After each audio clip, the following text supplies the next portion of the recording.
신앙 성숙의 구체적인 증거는 하나님과 동행하는 삶이에요. 한 번의 예배를 성공하는 것도 중요하지만 예배 이후에 우리의 삶이 주님과 동행하는 삶이 되어지는 것이 정말 중요한 거죠. 그래서 우리는 삶의 예배자를 강조합니다. 그것은 주님과 동행하는 삶을 의미하는 것입니다. 하나님을 만난 사람, 즉 구원받은 사람의 삶의 변화와 성숙은 주님과 동행하는 것입니다. 이스라엘 백성들이 출애굽을 하죠. 출애굽을 한 후에 바로 가나안 땅으로 들어가는 것이 아닙니다. 광야 40년을 통하여서 주님과 동행하는 법을 배우게 되어집니다. 하나님의 구름기둥, 불기둥이 떠오르면 그 기둥을 쫓아 한 걸음 한 걸음 나아가는 거죠. 하나님의 법궤를 쫓아 주님과 동행하는 그런 훈련을 매일매일 반복하며 그들은 성숙한 하나님의 백성으로 변해져 가는 것이죠. 오늘 우리가 읽은 이 본문 말씀을 보니까 에녹은 하나님과 300년간 동행하다가 죽음을 보지 않고 하나님 나라에 옮겨졌음을 증언하고 있습니다. 5절에 보니까 믿음으로 에녹은 죽음을 보지 않고 옮겨졌으니 하나님이 그를 옮기심으로 다시 보이지 아니하였느니라 라고 말씀하고 있습니다.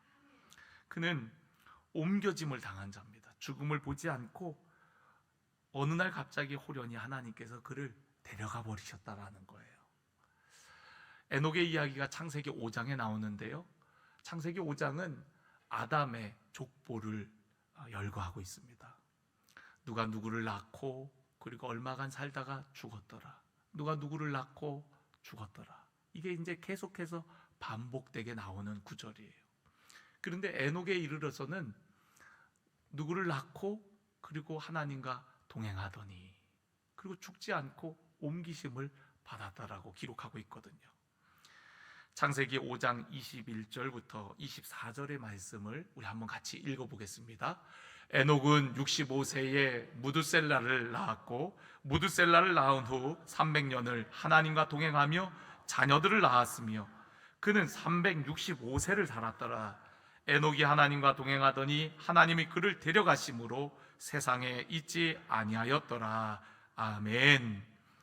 여러분, 그는 죽음을 보지 않고 하나님과 동행하다가 하나님이 그를 데려가심으로 세상에 있지 아니하였다라고 말씀하고 있는 것입니다. 에녹의 믿음은 하나님과 동행하는 믿음이었습니다. 그렇다면 하나님과 동행하는 에녹의 믿음을 통해서 배울 수 있는 진리는 무엇일까요? 성경에 에녹은 하나님과 동행하게 되었던 어떤 전환점이 있음을 우리는 볼 수가 있습니다.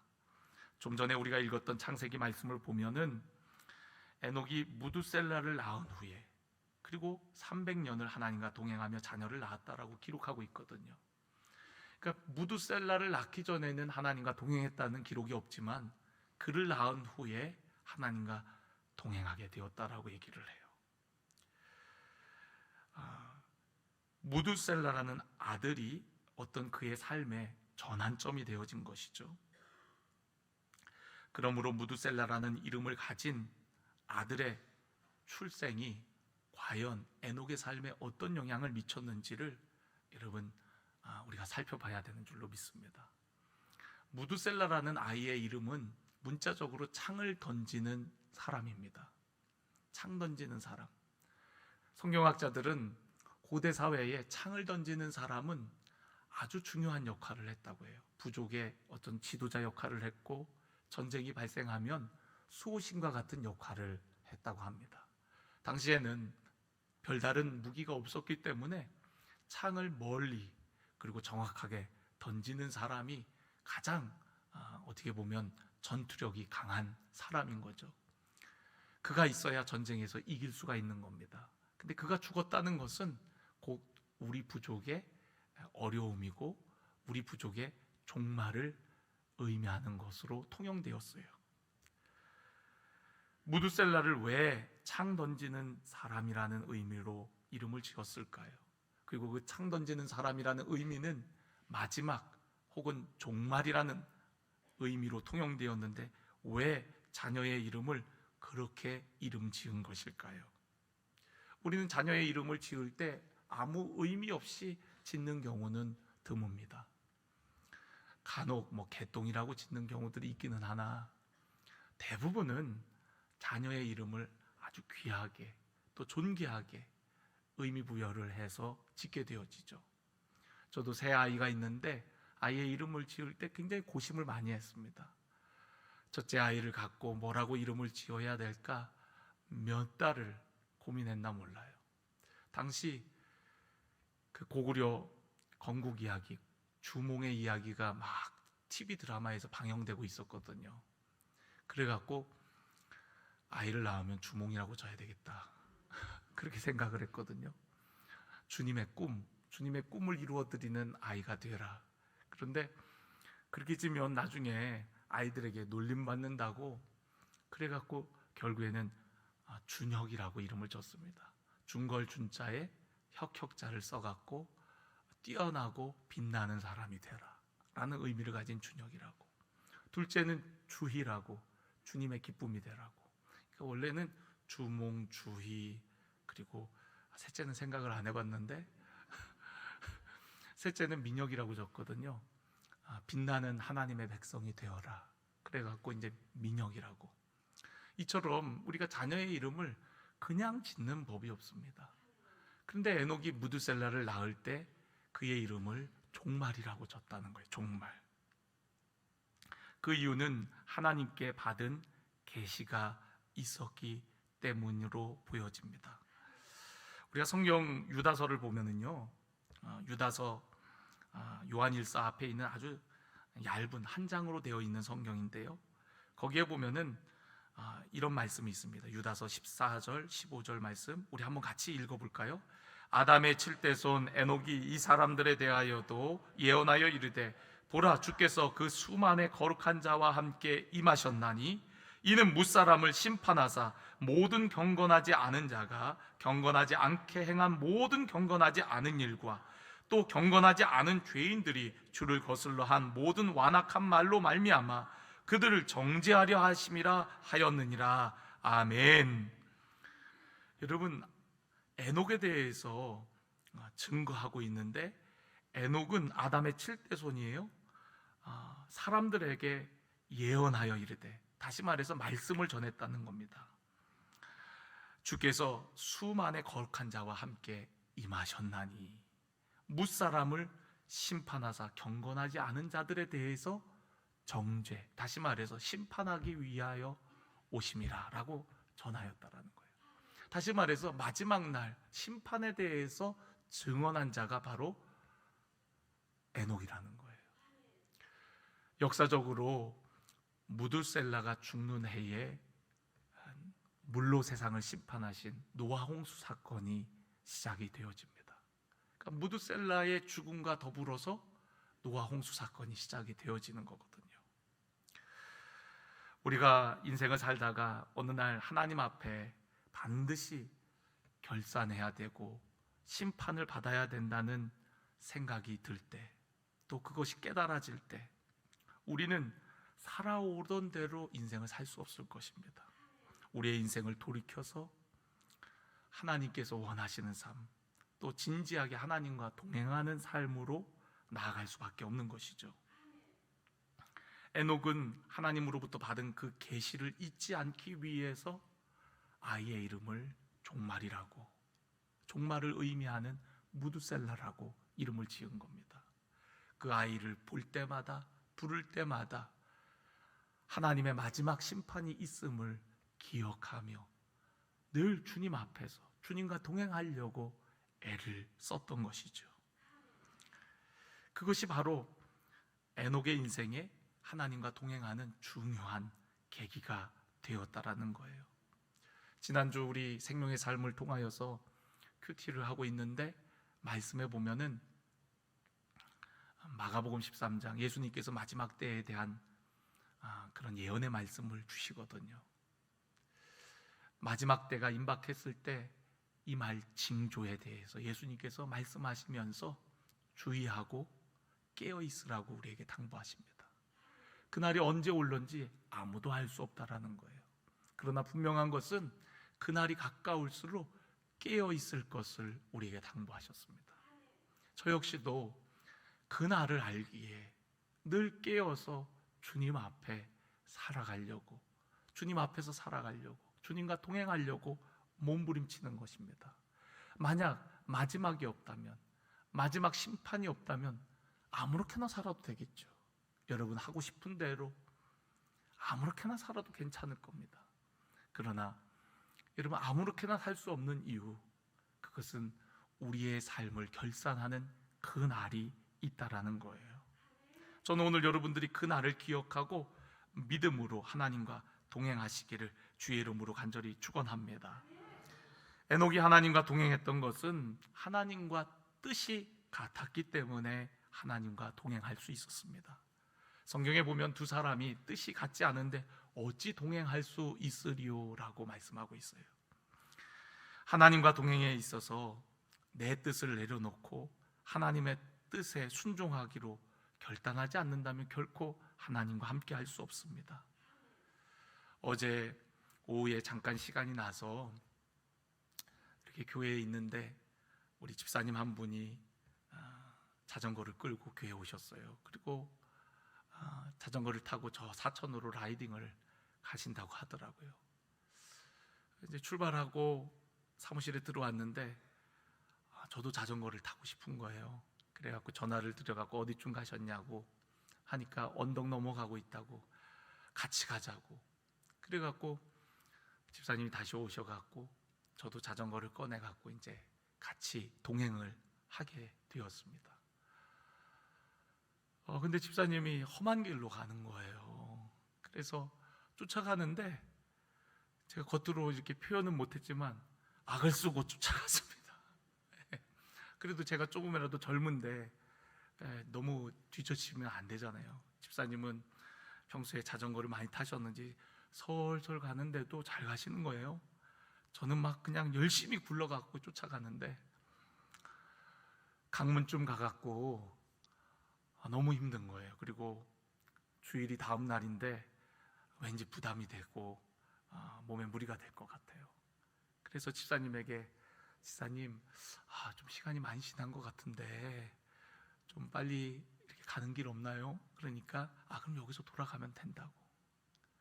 그래서 돌아서, 원래 집사님은 계획이 사천까지 갔다 오는 거였는데 돌아서 같이 교회까지 오게 되었습니다. 만약 뜻이 같지 않았다면 거기서 헤어졌겠죠. 내가 집사님을 따르지 않았다면 집사님 너무 힘들어요, 집사님 먼저 가세요, 난 딴 길로, 좋은 길로 갈래요, 그랬을 겁니다. 근데 뜻이 같았기 때문에, 같은 마음으로 함께 했기 때문에 시작과 또 중간 또 마지막까지 함께 동행할 수가 있었던 것이죠. 부부관계도 마찬가지입니다. 우리가 서로 사랑해갖고 결혼을 하게 되죠. 그리고서 결혼식이 끝나면은 어떻게 합니까? 행진을 하는데 같은 곳을 바라보고 행진을 하게 되어져요. 같은 곳을 바라보는 것이 왜 중요하냐면 살다 보면 서로 다른 모습을 너무나도 많이 발견하게 됩니다. 처음에는 사랑해서 서로 마주보고 서약을 하지만 이제 더 이상 마주보는 것이 아니라 같은 곳을 향하여 나아갈 때 그 부부가 하나가 될 수가 있어요. 서로 다른 사람이 만나서 같은 곳을 향해 행진할 때 그 간격은 점점 좁혀져 갖고 결국 함께 동행할 수가 있는 거죠. 그러나 서로 마주보면 엇갈릴 때도 있고 서로의 단점들이 너무 많이 발견되면서 결국 함께 동행할 수 없는 경우들이 생겨나게 되어집니다. 저는 오늘 여러분들이 주님과 뜻이 같기를 간절히 원합니다. 주님의 뜻에 여러분의 삶을 맞추기를 원합니다. 내 삶에 주님이 도와주시기를 바라지 말고 주님의 뜻에 내 삶을 드리고 주님께서 내 삶을 써주시기를 바라는 삶이 되어지기를 원합니다. 하나님은 알라딘의 지니와 같은 분이 아닙니다. 그냥 도와달라고 도와달라고 하는 그런 분이 아니라 우리가 따르고 또 섬겨야 될 분이 바로 하나님이라는 사실을 여러분 잊지 마시길 바랍니다. 아담과 하와가 하나님과 연합된 삶을 살았죠. 에덴 동산에서 하나님과 함께 거닐고 함께 그곳에 거하였습니다. 그런데 하나님과 단절되게 되는 사건이 있습니다. 선악과를 따먹고 죄를 짐으로 말미암아 에덴 동산에서 쫓겨나고 결국 하나님과 완전히 단절되어 버리게 되죠. 선악과 앞에서 뱀을 만나서 유혹을 받습니다. 이거 따먹는 날에는 하나님처럼 돼 라고 이렇게 유혹을 하는 거예요. 하나님처럼 되고자 하는 그런 욕망이 결국에는 선악과를 따먹게 되어지죠. 하나님처럼 된다는 건 뭡니까? 이제는 내 삶의 주인이 내가 되는 것이고 내가 하고 싶은 대로, 내가 살고 싶은 대로 살겠다는 겁니다. 내 삶의 결정을 이제는 더 이상 하나님이 하시지 않고 내가 하겠다는 거예요. 그것이 바로 죄입니다.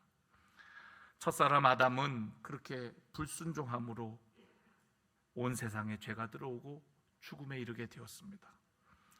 로마서에 보면은 두 번째 아담이신 예수님에 대해서 이야기하는데, 예수님은 죽기까지 아버지의 뜻에 순종하심으로 십자가를 지셨고, 그 십자가로 말미암아 예수님과 하나님이 연합하였을 뿐만 아니라 예수님의 죽으심을 통하여, 순종하심을 통하여서 단절된 우리들까지도 화목하게 하셨다라고 성경은 우리에게 말씀해주고 있습니다. 우리가 겟세마네 동산에서의 기도를 모습을 통하여서 예수님이 얼마큼 아버지의 뜻에 순종하는 삶이었는지를 우리는 알 수가 있죠. 할 수만 있다면 이 잔을 내게서 옮겨 달라고 기도하시던 예수님은 내 뜻대로 마옵시고 아버지의 뜻대로 되기를 원하나이다 라고 기도했어요. 아버지의 뜻대로 사는 삶, 그것이 바로 주님과 동행하는 삶, 주님과 연합하는 삶이라는 거예요. 예수님께서는 이 땅에 오셔서 아버지의 뜻대로 사신 분이십니다. 아버지의 뜻대로 이 땅에 오셨고, 아버지의 뜻대로 삶을 사셨고, 그리고 아버지의 뜻대로 마지막까지 순종하심으로, 십자가를 지심으로 우리 인류 구원의 길을 여셨고, 우리와 하나님과의 관계를 다시금 하나 되게 연합하게 하신 분이 바로 예수 그리스도이십니다. 바로 그분의 순종, 아버지의 뜻에 순종함이 그러한 하나됨 동행을 가져오게 되어진 것이죠. 우리가 온전히 주님과 동행하기 위해서는 주님을 향한 믿음, 그리고 또 주님 앞에 어떤 상황 앞에도 나아가려고 하는 그런 자세가 필요합니다. 오늘 우리가 읽은 이 말씀 다시 한번 읽어보면요, 믿음으로 에녹은 죽음을 보지 않고 옮겨졌으니 하나님이 그를 옮기심으로 다시 보이지 아니하였느니라. 그는 옮겨지기 전에 하나님을 기쁘시게 하는 자라 하는 증거를 받았느니라 라고 말씀하고 있습니다. 하나님을 기쁘시게 하는 자라는 증거를 받았다. 6절은 5절에 대한 부연 설명입니다. 어떻게 하나님을 기쁘시게 할 수 있는지 6절 보니까 믿음이 없이는 하나님을 기쁘시게 하지 못한다. 다시 말해서 믿음이 있어야 하나님을 기쁘시게 할 수 있다. 하나님을 믿어야 돼요. 하나님을 신뢰해야 된다는 겁니다. 그리고 또 한 가지 설명하고 있는데, 하나님께 나아가는 자는 반드시 그가 계신 것과 또한 그가 자기를 찾는 자들에게 상 주시는 이심을 믿어야 할지니라 라고 하고 있습니다. 하나님 앞에 나아가야 된다는 거예요. 나아갈 때 하나님께서 우리에게 상을 주신다라고 말씀하고 있습니다. 여러분, 나아감은 소통을 의미합니다. 하나님과의 연결됨을 의미합니다. 아무리 우리의 환경 가운데 주님 앞에 나아가지 못할 이유가 있더라도 나아갈 때 우리에게 하나님의 은혜와 긍휼을 덧입게 되어진다는 거예요. 다윗 왕은 인간적인 결함이 적지 않은 사람이었음에도 불구하고 하나님이 그를 기뻐하셨고 또 하나님 마음에 합한 자라는 증거를 받았습니다. 그는 범죄한 자였어요. 그런데도 어떻게 하나님이 그를 기뻐하시고 하나님 마음에 합한 자라고 할 수 있었습니까? 그것은 그가 언제나 하나님을 신뢰함으로 하나님 앞에 나아갔기 때문에 그렇습니다. 광야에서도 하나님 앞에 나아갔고 전쟁 중에도 하나님 앞에 나아가 물었습니다. 또 그가 죄를 지어서 하나님 앞에 나아갈 면목이 없을 때에도 그때에도 눈물로 하나님 앞에 나아가 회개했어요. 그런 다윗을 하나님께서는 외면치 아니하시고 그를 용서해 주시고 다시금 은혜를 베풀어 주시는 것을 볼 수가 있습니다. 그러니까 나아감이 중요해요.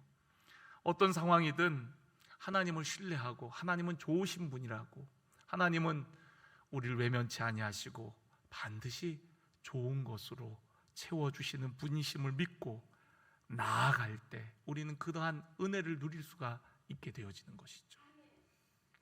자녀를 키우다 보면 때로 자녀를 꾸중할 때가 있어요. 혼내킬 때가 있습니다. 뭘 잘못해서 아이들을 혼낼 때가 있죠.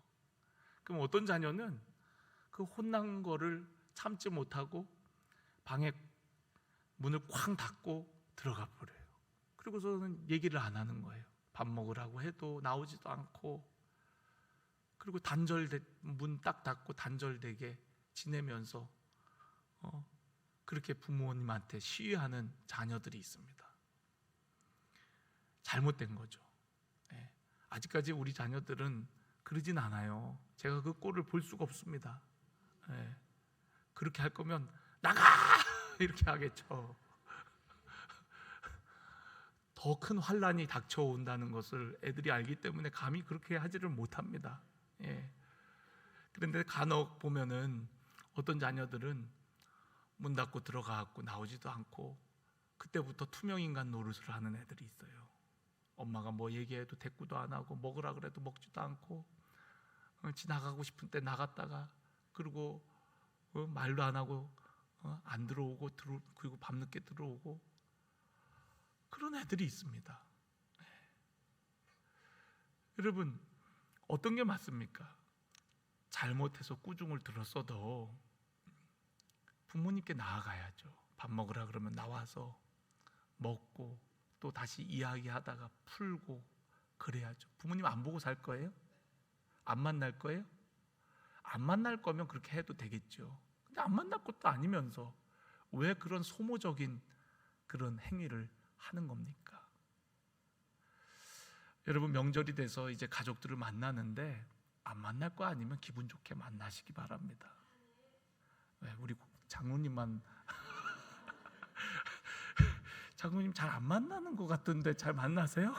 안 만나니까 누구보다 자신이 여러분, 그러니까 나아가야 돼요.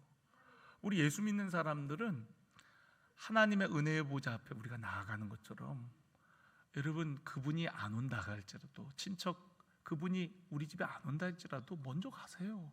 누가 먼저 가면 어떻습니까? 에이, 저 집이 안 오니까 나도 안 가. 아직 하나님의 은혜를 제대로 깨닫지 못한 거예요. 나아가는 겁니다. 만나는 거예요. 다윗이 그런 철면피가 있었기 때문에 하나님의 기쁨이 되고 하나님의 마음에 합한 자가 됐거든요. 죄 지었다고 웅크리고 하나님 앞에 안 나오면 결국 멸망인 거죠. 그러나 다윗이 그런 가운데에도 눈물로 하나님 앞에 회개하며 나아갔더니 하나님의 은혜를 덧입는 겁니다. 믿음이 없이는 하나님을 기쁘시게 할 수 없다 그랬어요. 하나님께 나아가는 자는 반드시 그가 계신 것과 또한 그가 자기를 찾는 자들에게 상 주시는 이심을 믿어야 할지니라. 할렐루야. 여러분, 오늘 저와 여러분이 어떤 환경, 어떤 상황과 형편 속에서도 하나님 앞에 더 가까이 나아가시기를 주의 이름으로 간절히 축원합니다. 이렇게 에녹처럼 하나님과 동행하는 삶을 살았을 때 그 삶의 결과는 무엇입니까? 그 삶의 결과는 마침내 하나님과 함께 하나님께서 원하시는 목적지에 도달하게 되어진다는 거예요. 하나님이 우리 인생길에 주인 되셔서 우리와 동행하시고 우리를 인도하시면 결국 그분이 원하시는 목적지에, 또 그분이 가시는 그곳에 우리도 함께 가게 되는 것은 당연한 결과일 것입니다. 출애굽한 이스라엘 백성들이 하나님의 언약궤를 따라 갈 때에 마침내 가나안 땅에 도달하는 것처럼 우리들도 하나님과 동행할 때 우리도 마침내 하나님 나라 아버지 집에 거하게 되어지는 줄로 믿습니다. 요한복음 14장을 보면은 예수님께서 제자들에게 그런 말씀을 하세요. 내가 이제 곧 있으면 너희를 떠날 것이다. 그러니까 제자들이 두려워하고 염려해요. 그런 제자들에게 예수님이 안심을 시킵니다. 너희는 마음에 근심하지 말라. 하나님을 믿으니 또 나를 믿으라. 내 아버지 집에 거할 곳이 많도다. 내가 가서 거처를 예비하러 간다. 나 있는 곳에 너희도 있게 하려 함이라 라고 얘기를 해요. 예수님이 지금 떠나는 것이 영원한 떠남이 아니라 너희들을 위해 떠나는 것이고, 떠나서 하는 일이 너희를 위한 거처를 예비한다라고 말씀하시는 거예요. 그러니까 도마가 묻습니다. 주여 어디로 가시나이까? 우리가 그 길을 어떻게 알겠사옵나이까? 라고 얘기를 해요. 그러니까 예수님이 뭐라고 말씀하시죠? 내가 곧 길이요 진리요 생명이니 나로 말미암지 않고는 아버지께로 올 자가 없느니라. 내가 바로 길이야. 내가 바로 생명에 이르는 길이야. 내가 바로 진리로 나아가는 길이야. 나를 통해 아버지께로 오게 돼.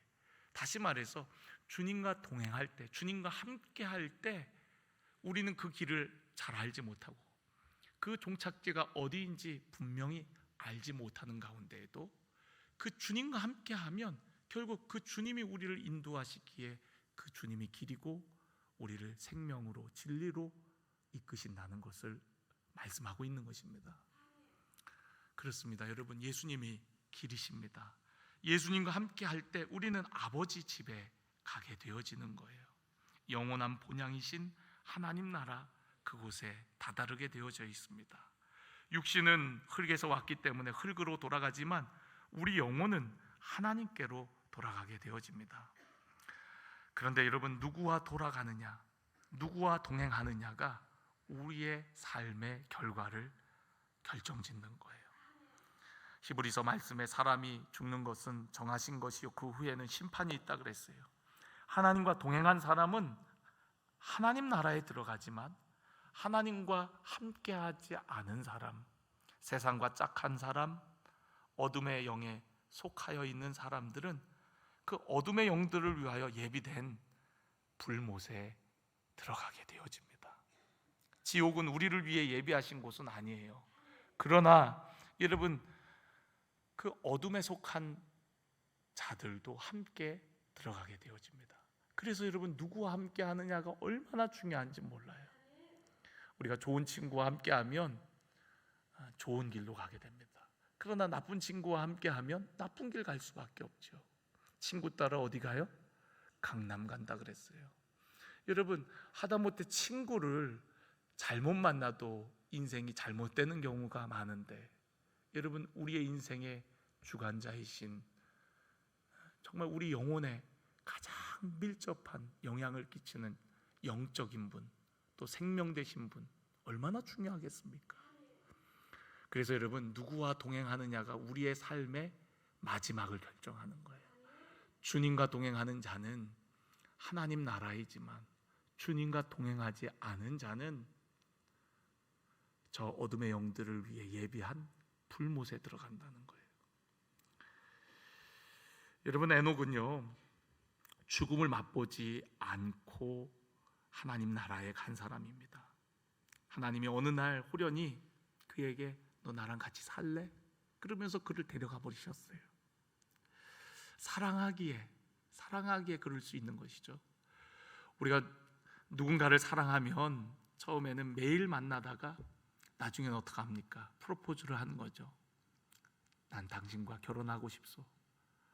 아침에 눈을 뜰 때마다 당신 얼굴을 보고 싶고 같이 먹고 같이 살고 싶소. 그게 결혼 아닙니까? 주님이 우리를 위해서 예비하신 하나님 나라는 마치 신부가 신랑을 위하여 단장한 곳과 같다라고 얘기합니다. 그러니까 우리와 영원히 살기 위해서 우리 주님께서 예비하신 곳, 그것이 바로 하나님 나라라는 거예요. 우리 주님은 우리를 그곳으로 인도하기를 원하십니다. 근데 뜻이 같아야 돼요. 함께 동행하지 않고는 그 하나님 나라에 들어갈 수 없습니다. 내 의로, 내 공로로는 하나님 나라에 들어갈 수가 없어요. 오직 예수님과 함께 할 때, 예수님을 믿음으로 영접한 자만이 하나님 나라에 들어갈 수가 있는 거예요. 예수님이 길이시기 때문에, 예수님이 생명이시기 때문에, 예수님이 진리이시기 때문에 그분으로만 우리는 아버지 집에 들어갈 수가 있는 것입니다. 우리가 이 땅을 떠날 때 떠나는 모습은 저마다 다 다를 겁니다. 어떤 사람은 나이가 들어서 주님께 부름받는 사람이 있을 테고, 어떤 사람은 질병으로, 어떤 사람은 사고로 세상을 떠나는 경우들이 있습니다. 특히 예외적으로 에녹과 같이 어느 날 갑자기 호련히 주님이 데려가시는 경우도 있는 거죠. 에녹뿐만 아니라 엘리야라는 사람도 하나님께서 그를 어느 날 데려가셨어요. 불말과 불병거를 보내셔서 그를 하늘로 옮기셨습니다. 예수님도 우리를 위해서 죽으셨지만 부활하셔서 40일 동안 하나님 나라의 일을 증거하신 후에 500여 제자들이 있는 가운데 천사들과 함께 하늘로 올리우셨습니다. 바라기는 거룩한 욕심을 가져봅니다.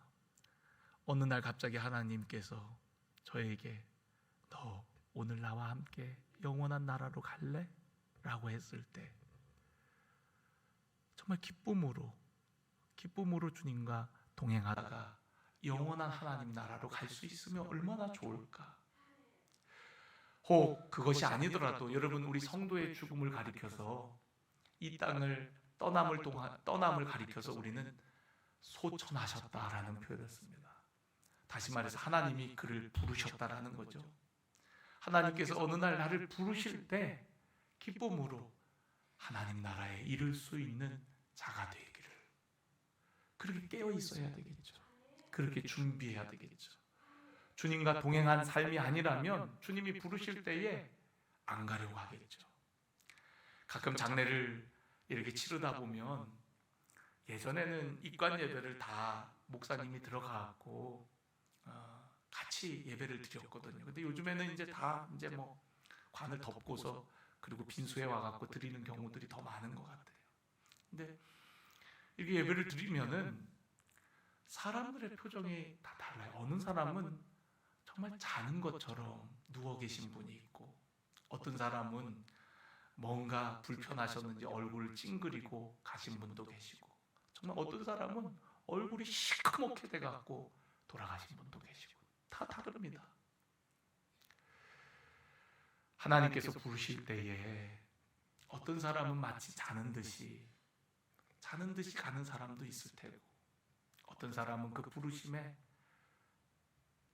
불편해하면서 안 가려고 안간힘을 쓰다가 가는 경우들도 있는 거죠. 마지막을 기억하며 주님과 동행하는 자는 기쁨으로 주님 앞에 갈 겁니다. 저는 여러분들의 삶이 마지막 날을 준비할 뿐만 아니라 그 마지막 때에 우리들이 다 함께 만날 수 있도록 여러분의 가족들에게, 사랑하는 가족들에게 주의 복음을 증거하는 우리 성도의 삶이 되어지기를 간절히 원합니다. 오직 예수만이 들어갈 수 있는 거거든요. 에녹의 300년간의 삶이 어떠한 삶이었는지 정확하게 성경은 기록하고 있지 않지만, 분명한 것은 오늘 우리가 읽은 본문 말씀을 통해서 하나님을 기쁘시게 하는 자라는 증거를 받았다는 거예요. 하나님을 기쁘시게 하는 자는 믿음으로 나아가는 자입니다. 그가 어떤 허물이 있던, 어떤 잘못이 있던 예수 공로 의지하여 나아가는 자, 그 자가 하나님의 기쁨이 되어지고 하나님 나라의 주인공이 되어지는 줄로 믿습니다. 아직까지 믿지 않는 가족들이 있다면 여러분, 그들에게 복음을 증거하십시오. 예수 그리스도를 증거하십시오. 그래서 여러분, 우리가 언젠가 하나님 나라에서 다 그곳에서 다시금 재회하기를 간절히 원합니다. 먼저 간 믿음의 선배들도 만나고 또 우리 가족들도 만나고 부모님도 만나고 또 언젠가 그곳에서 우리 모든 사랑하는 가족들을 만날 수 있도록 여러분 주님과 동행하며 또한 주님과 동행하는 삶을 증거하는 우리 믿음의 삶이 되기를 간절히 축원합니다.